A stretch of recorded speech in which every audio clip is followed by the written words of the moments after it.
Okay, hi. This is my Autism and Bullying in the Public School System presentation by Alexander Jones.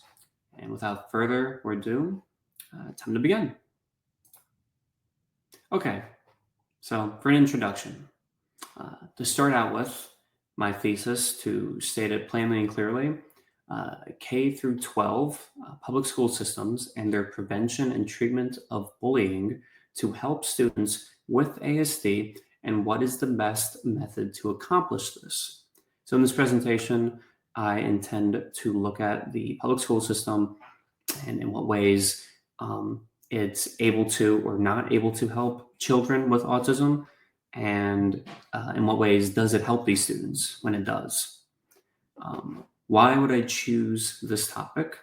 Well, it's because bullying is very rampant in the public school system, and many children are targets and fall prey to bullying, but especially children with autism tend to be targeted.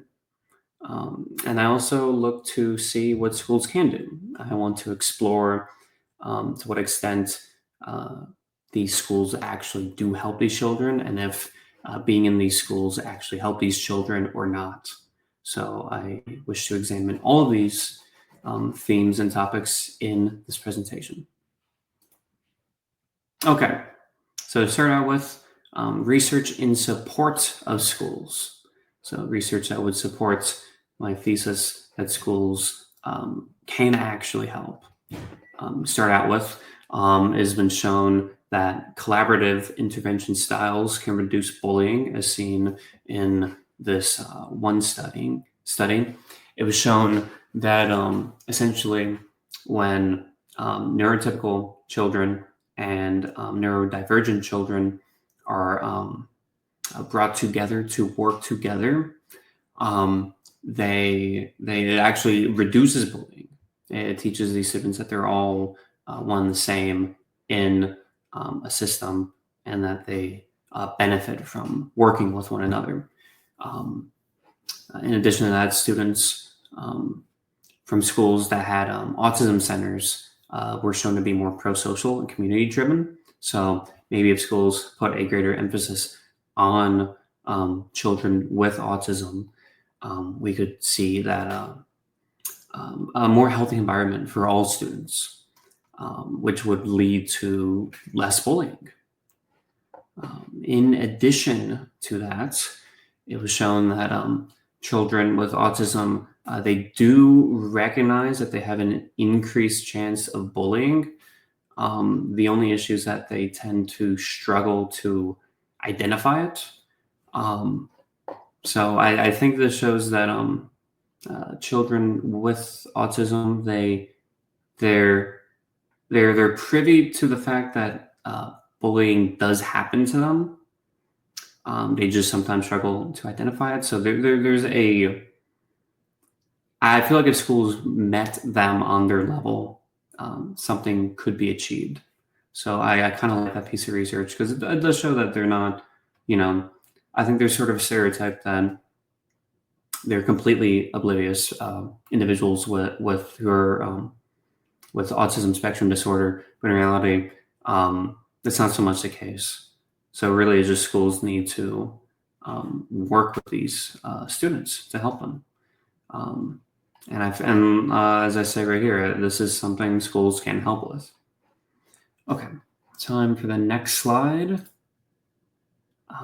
Okay, research in opposition of schools. So this is all done as a measure to refute my initial thesis.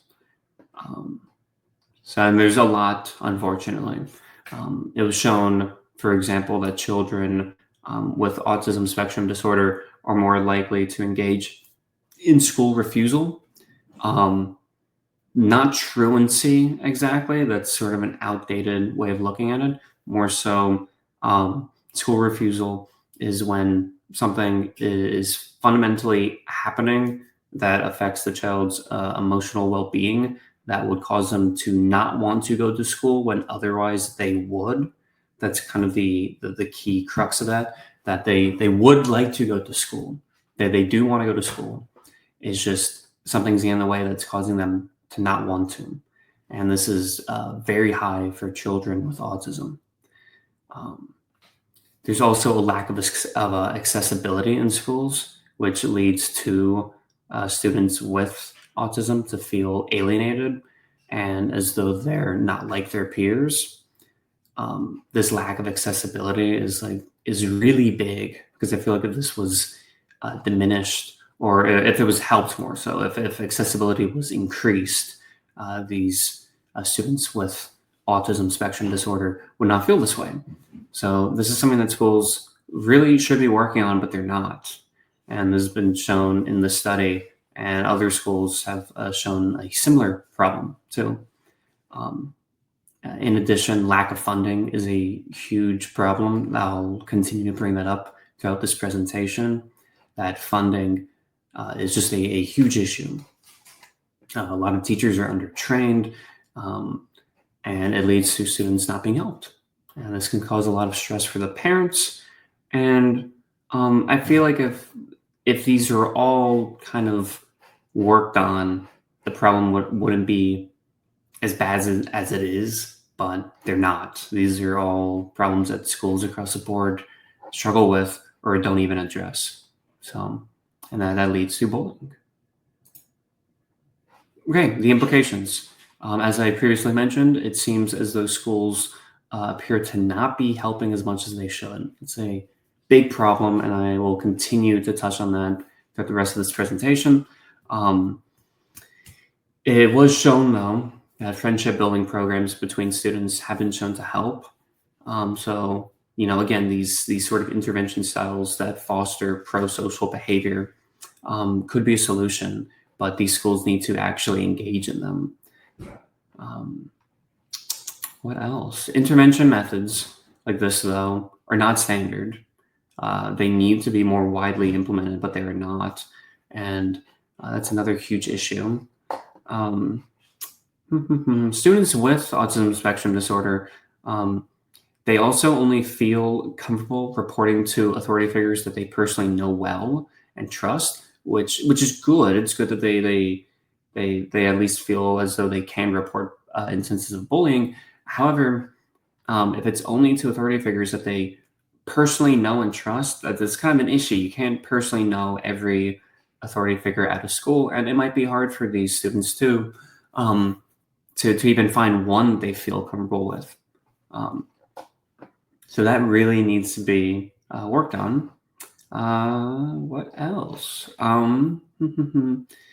Another issue is that if they do report them, it's more likely to only be obvious forms of reporting. So anything physical violence wise, if it's not as overt as something like that, they're not likely to report it because they're not even, it's not even going to register, unfortunately. So teaching these students what bullying looks like in all forms is important, is key to this.